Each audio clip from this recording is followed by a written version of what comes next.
Hi, everybody. Today's July 5th, 2023, and I'm honored to have with me the author of Campusland, a novel by Scott Johnston. I was thinking it's really redolent of one of my favorite authors, Tom Wolfe's Bonfire of the Vanities mixed in with I Am Charlotte Simmons, both great works.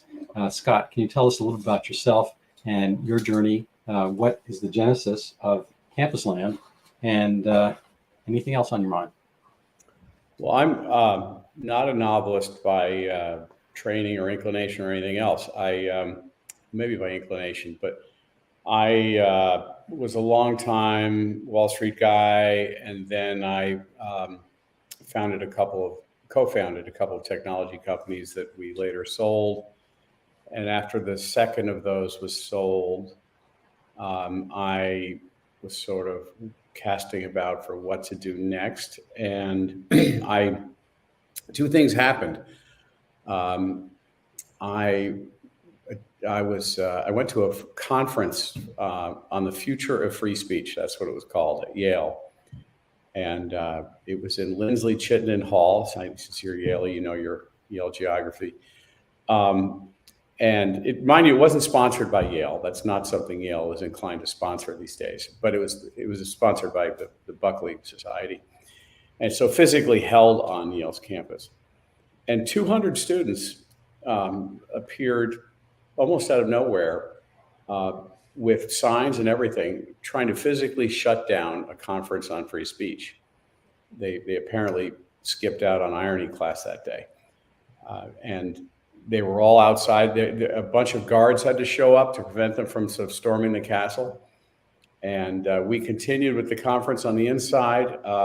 Professor Christakos was addressing us. If you remember, he was the victim of the famous screaming girl incident, which anyone who's listening. Yeah, he was the master at Silliman, and they did that whole thing with the costumes and all that. To anyone who's listening, if you go on YouTube and just type in Yale Screaming Girl, you can watch the entire thing and be as shocked as everyone else is who sees it.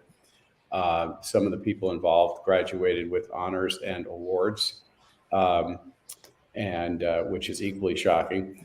But anyway, so the conference ended, and we were walking out through this sort of gauntlet of screaming kids, spitting, waving signs in our faces, yelling awful things at us.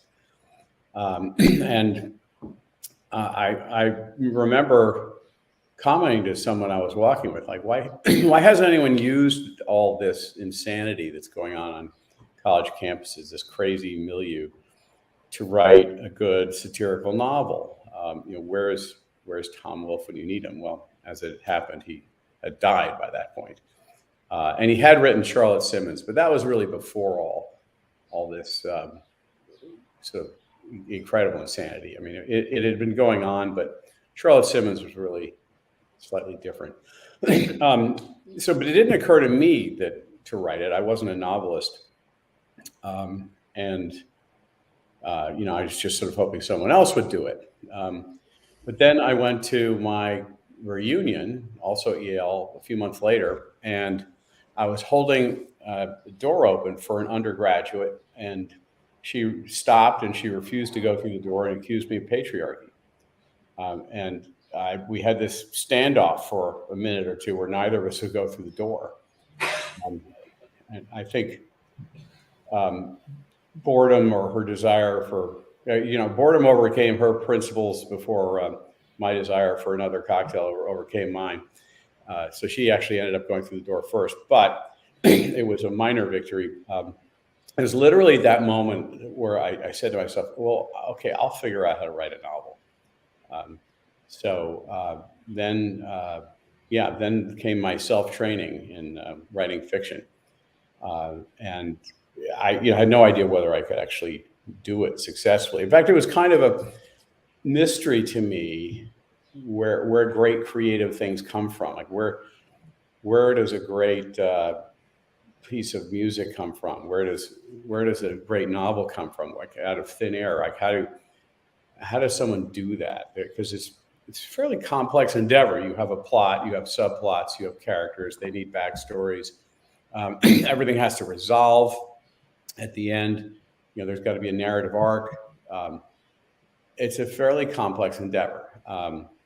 So I sort of trained myself to do it. And I probably benefited from not having had any previous formal training, because then I think I had sort of my own narrative voice.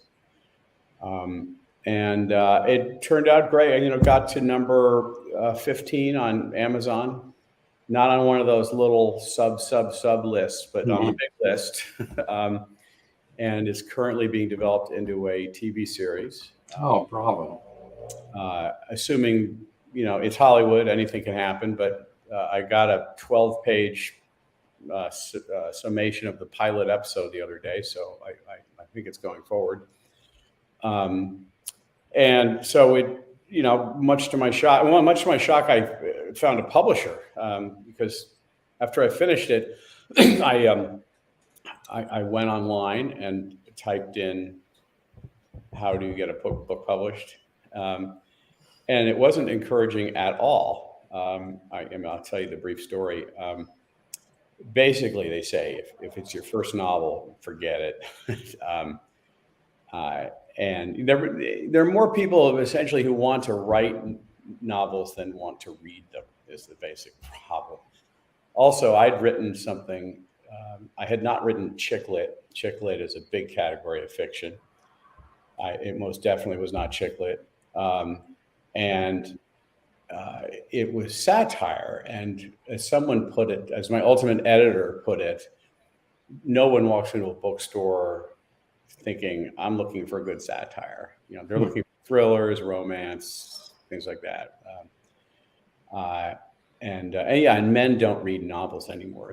It's another issue. But anyway, what everything said was, you need an agent. Don't approach the publishers. They won't even look at your stuff. You need an agent, and they'll approach publishers. And by the way, it could take you a year to find an agent, if you even find an agent. And then once you get an agent, it could take them another year to find a publisher, if they find a publisher. And then it'll take the publisher a year and a half to get the book out to market. And so this was fairly discouraging. So you're supposed to write something, and this is for all the would-be authors out there. Here's what you do. You're supposed to write something called a query letter, which is a one-page email, basically, that says who you are and what you've written, and sort of brief synopsis. And you have to go to all the different agents' websites, and a typical agency will have half a dozen agents, and you pick the one that you think might be looking for what you've written.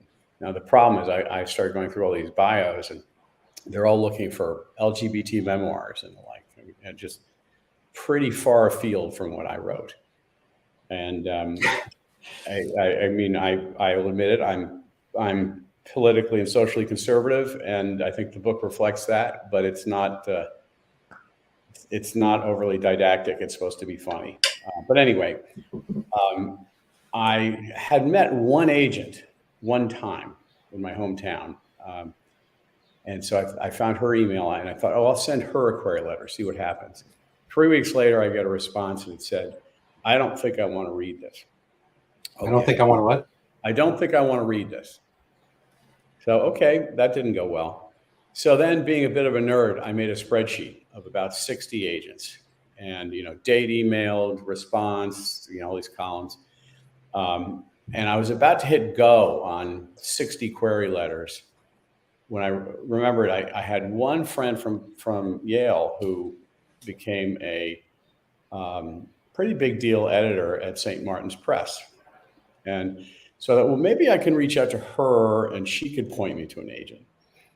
So I sent it to her, and with basically saying, do you know anyone who might like this? And she ended up showing it all around St. Martin's. And I think a half dozen people there who matter read it, and they all loved it. And they made me an offer 2 weeks later. So I never got an agent, and got the book published way faster than seemed possible by one of the top publishers in the country. So that was all very serendipitous, and very, very unlikely for someone who's never written a novel before. Well, there is the thread of the kind of the old school connections. I mean, that is nice aspect.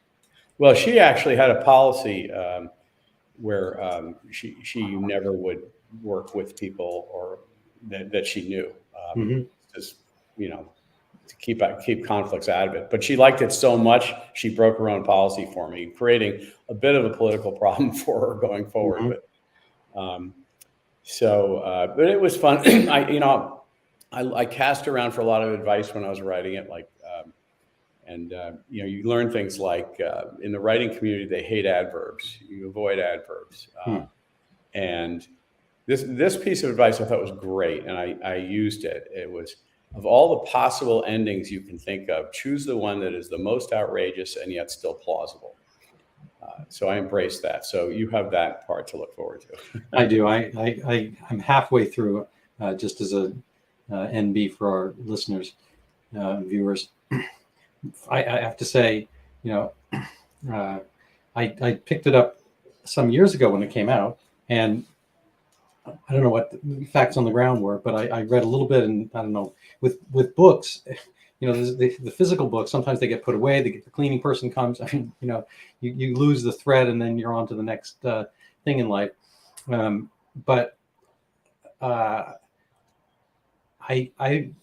think it was just kind of the miracle of Twitter that I saw one of your posts there. I'm like, oh my God, I got to catch up with this again. And I really enjoy your current political and I guess observational skills on Twitter. I think I recommend it. We'll post it in a little bit. But you, as self-stated earlier, you're I guess the Don Quixote of the acronym. Can you tell us a little about what that fight is? Well, I have a blog also called The Naked Dollar. And I'm not an active blogger. Most bloggers blog every day or something. And sometimes a couple of months go by and I won't post anything. But I have posted a lot over the years about educational issues, and particularly the encroachment of progressivism into our educational infrastructure. And about 2 years ago, someone reached out to me. There's a school in New York called Dalton, which is one of the sort of elite private schools on the east side of Manhattan. Someone reached out to me about something that was going on at Dalton, and they gave me some inside information about it, which in essence, the Black and white teachers and administrators, but so it's driven by the Black teachers, had issued a 8-page list of demands. And the demands included things like getting rid of AP classes because Black students weren't performing as well as white students. So that wasn't an equitable outcome. So the answer was just to get rid of AP classes. They wanted to direct half the donations, the private donations made to the school, to the New York City public school system instead of to Dalton. I could go on. I mean, it was one absurdity after another, and it was highly contentious internally. Anyway, this document was leaked to me, and I posted about it, and the post went just wildly viral. I got 1 million hits on my blog in about 6 weeks. And then the Wall Street Journal asked me to write an op-ed about it, which I did.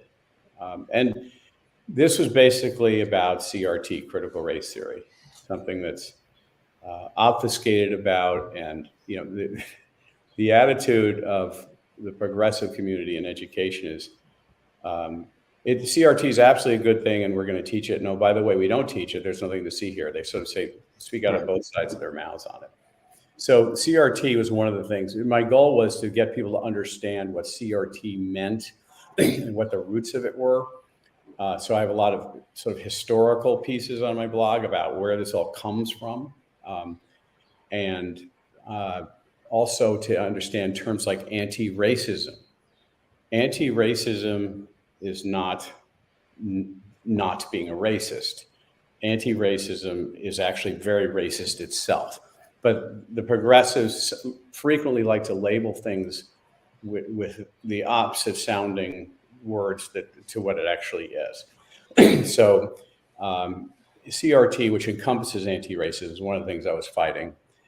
SEL, which, as soon as you succeed in sort of getting the word out about what a certain set of things is, and tarring it. And I think we did, a bunch of us, there was a cabal of us. Barry Weiss was one of them, for instance. Chris Rufo at the Manhattan Institute. So we had a cabal. We all kind of got to know each other in the early days of fighting CRT. But as soon as you succeed in tarring something, they start shifting the language on you. So they've started shifting towards something called SEL, which stands for social emotional learning. And it's just training kids to be activists. It's basically the same stuff. It's all a cultural form of Marxism, and it's not very complicated. They are training kids to be brainwashed little Marxists. And then there's ESG, which is exactly the same thing, except in a corporate context. It's just yet another Trojan horse for progressivism. ESG, of course, stands for environmental, social, and governance. And it is a set of very loosely defined shifting progressive standards about how corporations should have priorities other than maximizing profits for shareholders, which is what a corporation is supposed to do. And it is basically getting corporations to do things that progressives want them to do that they've been unsuccessful in convincing legislators or regulators to do. If you want to accomplish something like that, you're supposed to do it through the legislative process. But they frequently can't get things done through that process, so they invented this thing called ESG. And this is also why they rely very heavily on the court system and get so upset when the Supreme Court doesn't go their way, because they have historically relied on the Supreme Court to get things done. Roe Wade was a classic example, regardless of your stance on abortion. Roe Wade was an fanciful invention by... Same thing as Obergefell or whatever, however you... Same as what, sorry? Obergefell, the same thing for gay marriage. Oh, yeah, gay marriage was an invention too, and you can be for gay marriage but still... No, exactly. I just a quick anecdote. This is my sons are men, around 30 years old, and when the older one was in middle school, it was when our own Margaret Mitchell, not Gone with the Wind, but the Massachusetts SJC justice, so-called justice, she had decided that the Massachusetts Charter and so forth and so on, from like the 17th century. Anyway, there was something in there about gay marriage, and she was just kind of affirming it. And so by judicial fiat overnight, we had this thing, gay marriage, and my son and I, we talked. We had a dog, and we walk around. We talk about stuff, anything. And at one point, we were talking about that because it was in the news. And I said, "Look, kind of what you say. However you feel about this, it should be a legislative thing. It should percolate up through legislation. Otherwise, it creates a spur, like a thorn. Actually, the Greek word for stimulus is the same thing. It's a thorny thing. It stimulates you to make activism against it. And Roe v. Wade is a clear example of judicial fiat, and it's been worked upon ever since. And if it had percolated up as a legislative idea rather than fiat, you'd have a different status for it. Anyway, so he went in and for middle school they had to write a paper on it, and this was English class. It wasn't really pertinent to English per se, but she said write an essay on gay marriage. And so he just said, look, he wrote his own essay. I didn't actually ever read it, but apparently it was something along those lines that laws are better if they come through percolation through the populace. And so she took his and read it out loud, but did this kind of CRT thing. She basically singled him out, stood him up, read it, and then started screaming at him. And he was humiliated. And she took that same time to announce that her quote unquote sexual identity was along the lines that would benefit from the statute. And so she had some skin in the game, as it were. And he I guess learned something from that day, which is to know your audience, I guess. But it's horrible. I tried to schedule a meeting with her, and I was shunned. It's a terrible thing. And this went on through a lot of his middle school. And I kind of became a little bit of an activist at that point. I tried to, be a reverse stimulus and go after some of the things that happened. Art class at the time, they had to, they weren't doing Monet or Pissarro, anybody. They were writing signs, Bush, what is Bush oil? We won't die for, George Bush's oil, or I forget. Blood for oil. No blood for oil. Thank you. Anyway, so, and along the way, I guess do one last one. At one point they were doing the Scarlet Letter. This is, I guess, in early high school, maybe freshman high school. And they were asked to put up examples of current conceptions of the Scarlet Letter. So my son's, he was pretty interested in, and I think he mentioned, actually, I don't think this is him. Anyway, they were pointing out all the horrible injustices that are put upon women in the U.S. And so I wrote a letter to the teacher. I said, at the time we were, I guess, involved in Afghanistan and whatnot. I said, there actually are episodes of the genuine Scarlet Letter where, women are stoned, but not in the current marijuana sense, but literally stoned. And, do you think there's any pertinence to, discussing worldwide Scarlet Letter, if something were even considered or even thought of on the lines of Heather Prynne? And again, she recoiled. I got a note from the professor, never to contact, etc. Anyway, so it's kind of a thorny place, and they turn into those kind of porcupine battle formation, very prickly. Anyway, I apologize for the diversion. Well, anyway, my ESG thing turned into a clandestine summit that a couple of us organized in New York City. And the summit included some corporate leaders, some money managers, a couple of state attorneys general, a couple of state treasurers, Vivek Ramaswamy was there. I'm sure he wouldn't mind me saying that. There were about 30 of us, and it was clandestine because the corporate people and the money management folks were terrified of being outed as anti-ESG. That's how sort of Orwellian the environment had become. But I think we've succeeded in doing to ESG what we did to CRT, which is just trashing the brand of it, if you will, and educating people as to what it really is. And now you have Larry Fink, the CEO of BlackRock and the biggest purveyor in the entire world of ESG, saying they're not going to use that term anymore and backing off. Now, that doesn't mean they're going to stop doing it. They're just rebranding it. But what can you do but stay on top of these people?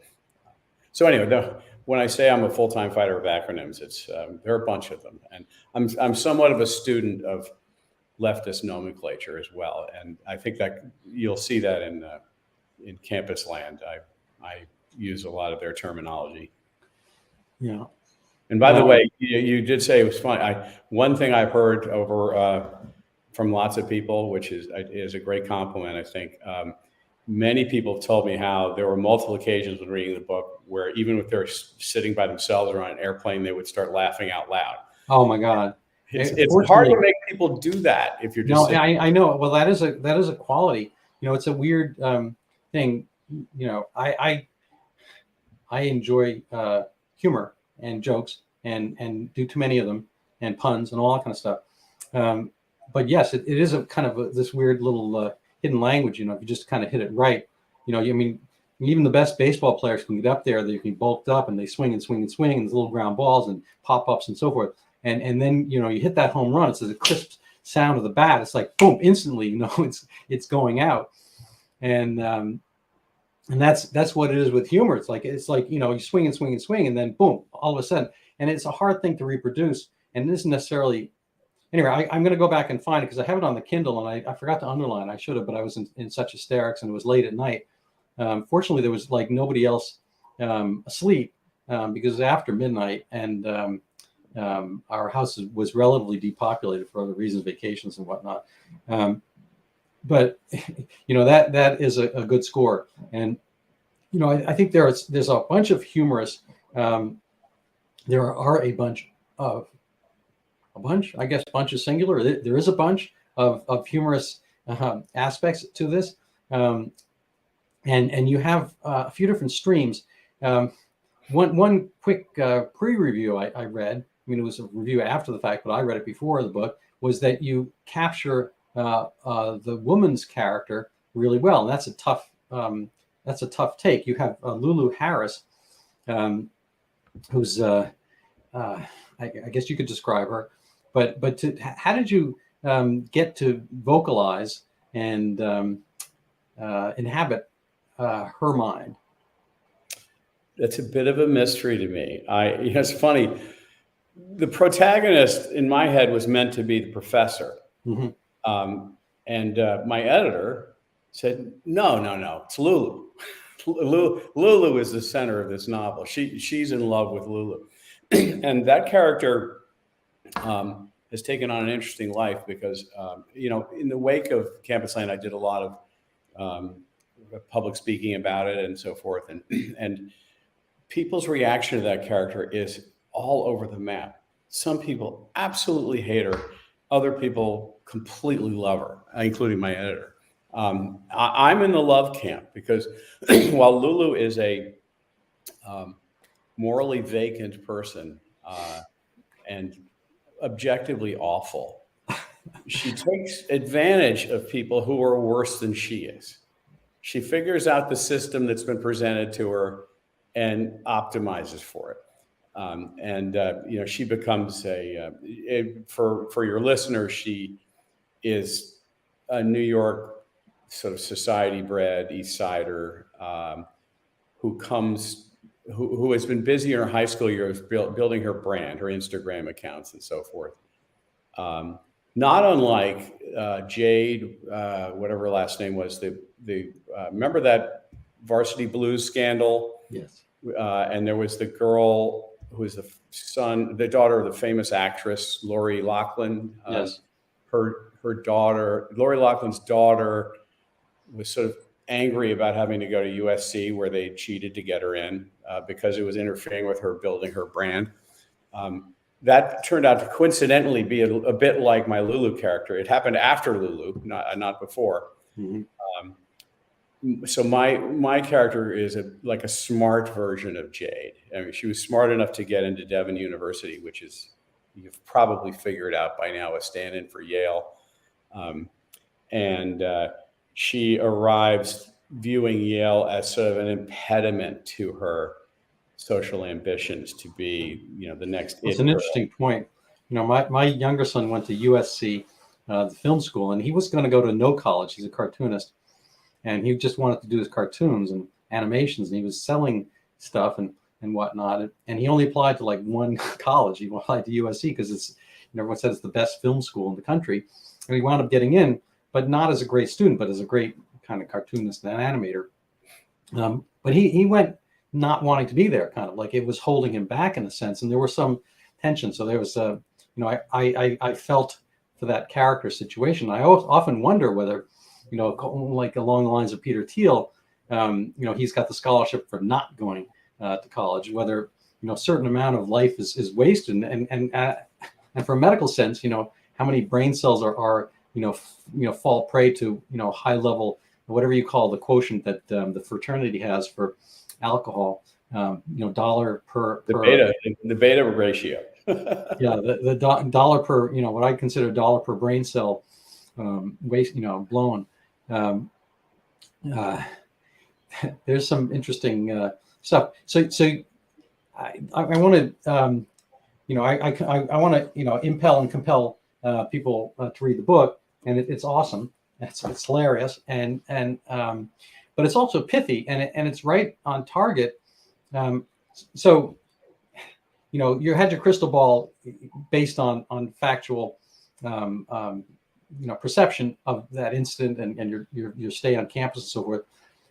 How many things, some of it was the historical record, but how much of it has been predictive? What are the other events that are happening that are, in a sense, redolent of the book? I'm sure they're not following your game plan. I'm sure that the Red Wheelers, if that's his name, of the world are not reading your book. But what's happened on campus since the time, I think it was published 2019, you probably wrote it earlier, well, one assumes, and has it been a roadmap, and what kind of things from the book have you been shocked or not shocked, shocked in the Casablanca police chief's view of finding on campus? I'm just incredibly shocked. Yeah, an amazing number of people have said to me, gosh, your book was so prescient. And well, no, not necessarily. If you'd been paying attention to what was happening then, it was all out there. It's just maybe most people weren't paying as much attention as I was. It's only gotten worse.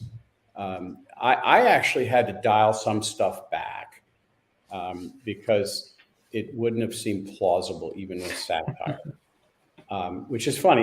One of the challenges when I set out to do this is how do you satirize something that's already self-satirical?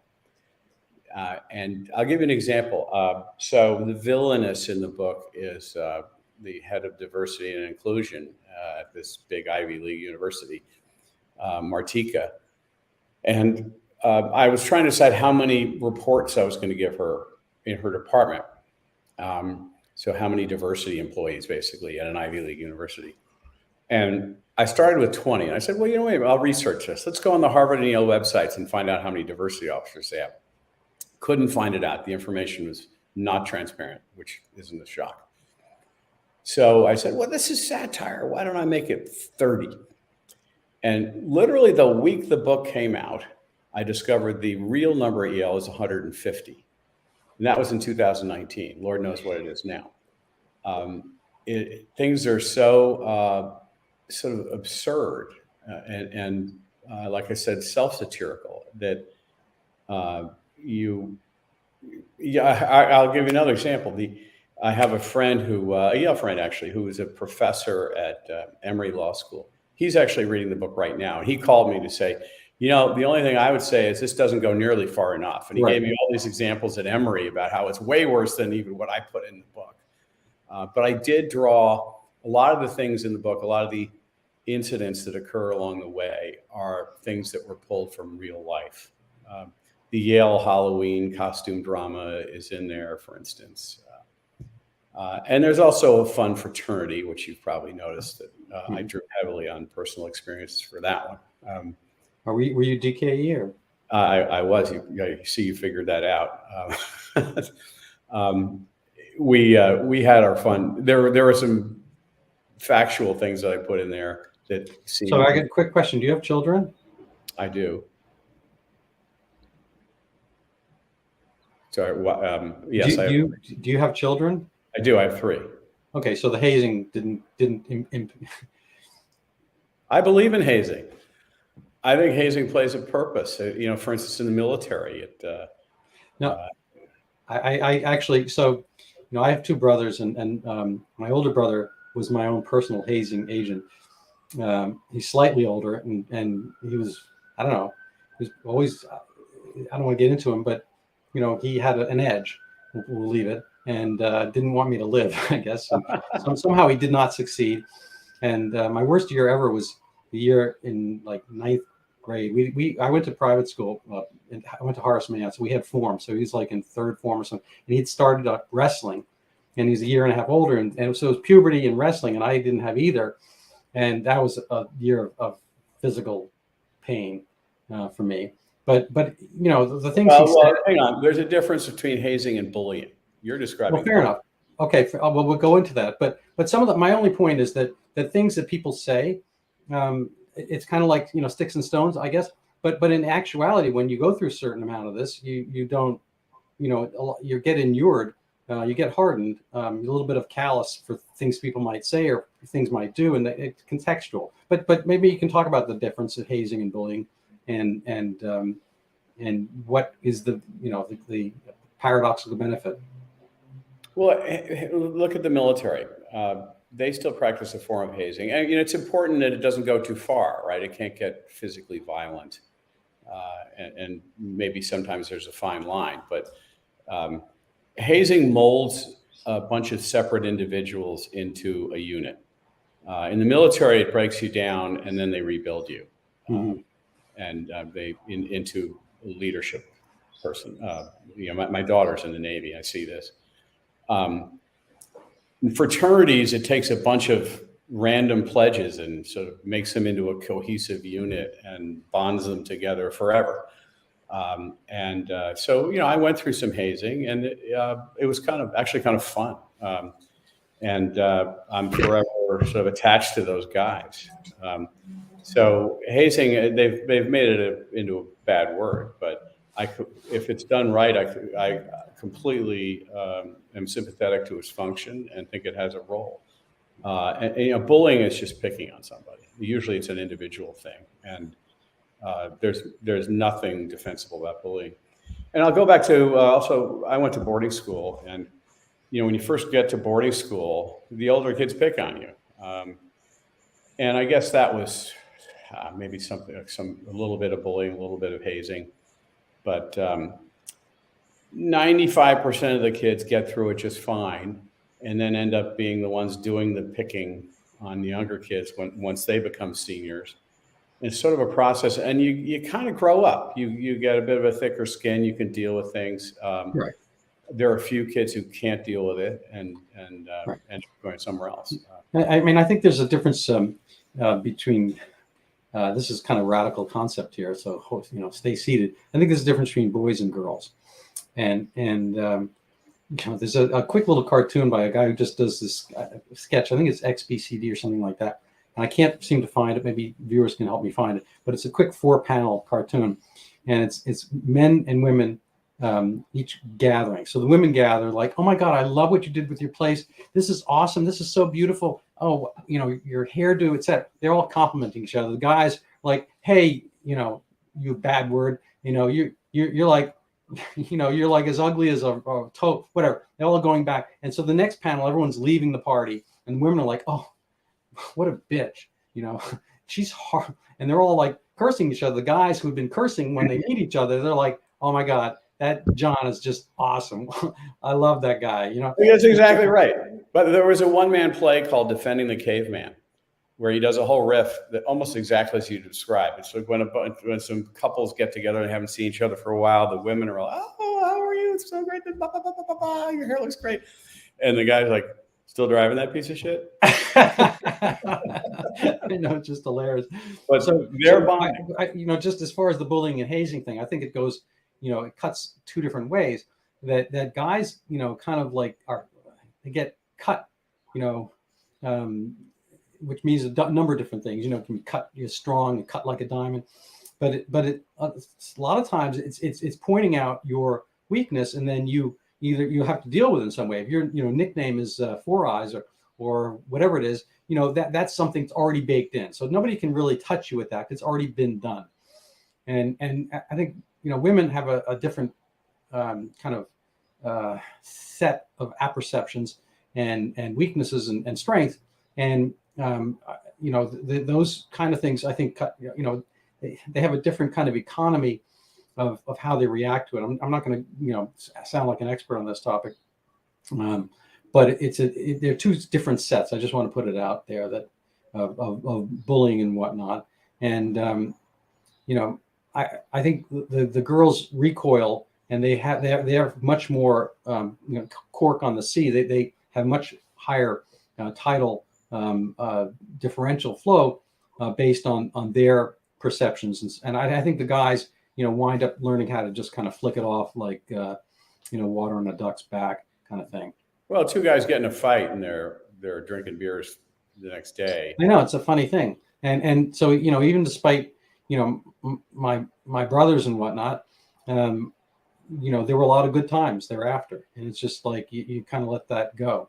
And anyway, so now we solved men and women. Let's kind of get back to what's on the field for you now. What are you hoping to tackle? What are your goals? So I'm working on another book that the publisher was very interested in specifically. and it's kind of a natural for me to write. It's basically Campusland for the Upper East Side of New York, and it's called All the Lovely People. And what I mean by the lovely people is something fairly specific. It's the people who serve, very successful people who serve on these boards, particularly school boards, but also foundation boards and corporate boards.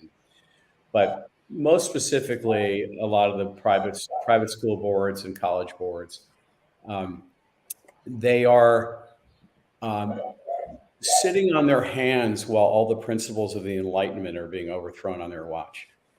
And they are doing nothing about it. And these are and I call them the lovely people, because if you were sitting next to one at a dinner party, you'd say, oh, that person was perfectly lovely. They'd be a good dinner companion. They're successful. They're interesting people. But because they don't want to risk their daughter not getting into Harvard, they say nothing when they're sitting at that table and they hear about all the changes going on at their schools, none of them good. CRT being implemented, anti-racism training, calling all the white kids oppressors simply because they were born with a white skin. My core resentment is saved for these people. I know a lot of them. And this novel is calling them out, along with some others. And it's also a comedy of manners about the Upper East Side. And No, it's an incredible thing. Not that this is going to sound irrelevant, but I go for walks like everybody else, and there's a kind of a riverside walk, and there are geese there, and everyone, it's like goose is almost an insult, silly goose, stupid as a goose, whatever. And so they have goslings, and there were a pair of geese. I took a gander at the geese, and as you approach, they have this kind of ritual. They drop their head and their mouths are open. They're ready to attack because their kids are there. And this has been going on year after year. This time of year they've got young kids and they are highly protective of their young kids. Are we? Are we as speaking of silly gooses? Are we silly gooses by not even having the kind of the base instinct and protected, aspect for our own children? And we're willing to let them be served up, much the way many people might like to serve the geese. Well, the social cost of protecting them has been made to be very high. If you're attending one of the elite private schools, for instance, in Manhattan, there are contracts you have to sign as a parent now. Every year you have to re-sign them, and the contracts they've gotten much longer. And part of the contract is you're going to toe the line, and if it's decided your principals are no longer in line with the schools, we may ask you to leave. You may no longer be a good fit, is what they say, and so they will counsel you and your children out of the school. So if you squawk, they can tell you to hit the road. And what's the alternative? You're not going to then get into another elite private school in Manhattan. So you're going to end up going to a public school in New York City with your kids, which is a semi-nightmare, most of them. The results are horrible. And your kid's not going to end up going to Harvard or Yale. So these parents have learned to shut up and toe the line. But the ones in leadership positions should be doing something about it, and they're not. And they're the ones I hold accountable. And in my blog, I alluded to writing about Dalton. All these other people started sending me inside information from other schools. And I started writing about all those schools. And the blog continued to go viral. It's called The Naked Dollar for those interested. And in every time I'd write about a new school, I would list the board of directors at the bottom of the blog piece. And 2 or 3 of the schools actually immediately took the names of their board members off their website. And I also can take a fair amount of credit for getting the headmaster at Dalton fired. He was fired in the wake of the entire thing. But he deserved it. I'm sure he got an even better job somewhere else. The left always takes care of their own. Fail upwards. Bill de Blasio and Lori Lightfoot are both teaching at Harvard right now. So it's an incredible thing. There's a clearly two-tiered, I think, approach to justice and approach to prospects. You can be a hugely failed mayor of a failing city, and then you get your accolades. Whereas my understanding is that the people who, if you were the assistant to the undersecretary of sewage planning in the Trump administration, you get nothing. Or if you were, that's not a fair example, but if you had a position of power, you were the secretary of something, whatever, then you were shunned. You're not allowed on campus, you're not allowed to talk. So my example was inappropriate, but if you're basically kept from employment, university, all that kind of stuff. You don't have these. I consider them a form of regulatory capture, which doesn't quite have an acronym, but I'm sure you understand what it is. It's basically the wink wink nudge nudge post employment promise of money coming in if you do the right thing. So I think the example I like to use is fish school. So I don't know why that word applies to them, but they all move in a certain direction. One chief fish, I'm not sure they know which one is the chief fish, but one fish starts turning, they're all turning that direction. It's called schooling. And it's kind of an interesting example for me because it has that same word. And in our schooling, we are schooling like fish. So somewhere the directive comes, and whether it's from these, journalism or journalist there was, and there's this kind of a schooling in various of the academies and these silos of knowledge that everybody's doing and saying the same thing simultaneously. And if you are with that, you're part of the school of thought, the school of fish, and so forth, then everything goes with the flow, to kind of, torture that pun a little bit, or that analogy. But if you're not, then you are left out. And, I have to say that the left is very effective at this. There was a sideline, tracking of the cohesion of votes on the Supreme Court, whether you're nominated from a Republican or a Democrat. And the Democrat SCOTUSes, they track as a band. If it were a music staff, they'd be one note at the bottom, and they're just going to stay on their side of the staff all the time. So boom, boom, boom, boom, boom, boom, boom, boom, boom, boom, boom. And the Republicans are like, they're a scatter chart, and which presumes that they're looking at the cases individually. So they're voting. Sometimes they're voting their libertarian sensibilities, which might be liberal or whatever, but one way or another. And they don't get, they don't cohese in the same way. So what exactly is the point here? The point is perhaps that it's hard to break through to get that school of fish to follow a different direction.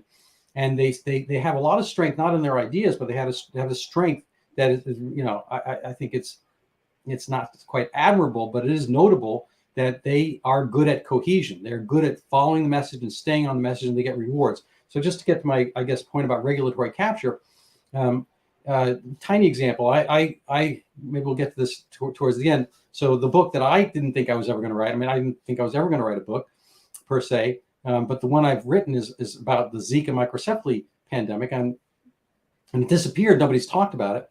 And so my book is called Overturning Zika. I'll show it at the end.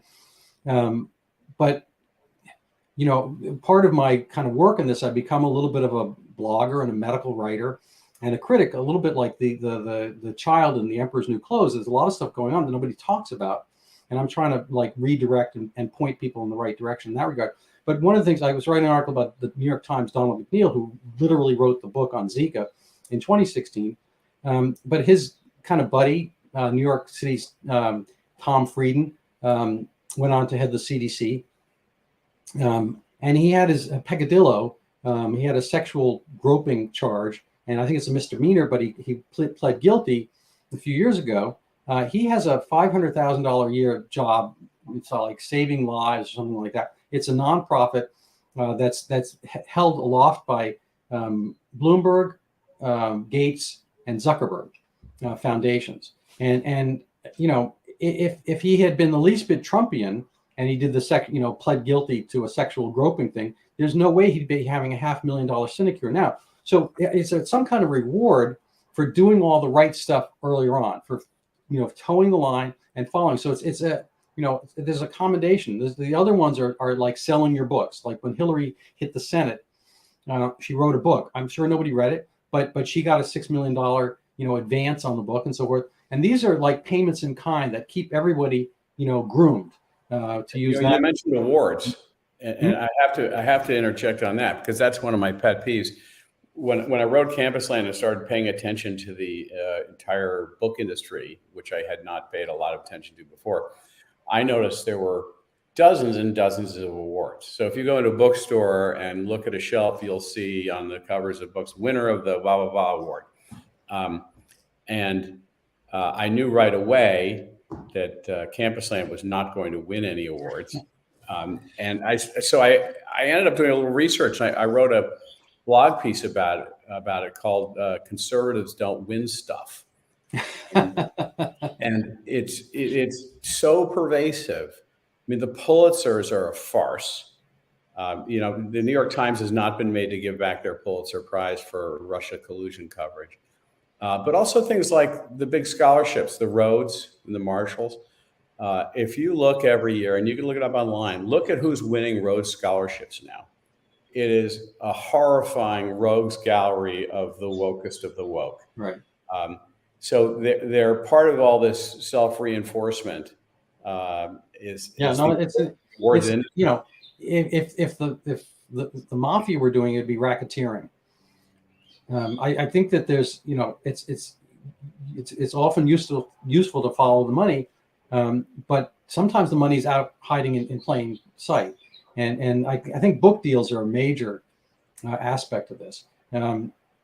So I hope you get a better book deal. But just to kind of get back to my bête noire, the New York Times, I spent some time reading your book in preparation for today, but I also looked a little bit just to see whether the New York Times reviewed Campusland. And so, Google tricks, site newyorktimes.com, Campusland. I didn't find anything, but I did find the Jim Sleeper article from 2016. And I had my responses in my head. Then I saw that you actually, on Naked Dollar Blogspot, had made your own response. So perhaps tell us who he is, what that was about. I think it's one of the, it might have been one of the impetuses for your book. You tell me if I'm on the right track. He went after me. He was a professor at Yale. And like many of the professors there now, just an idiot. He went after me, if I remember. So this is going back a ways. I'd referred to in an article. Oh, I know. I was quoted in a cover story in the New York Times about how some alums had stopped giving because they were upset with their schools.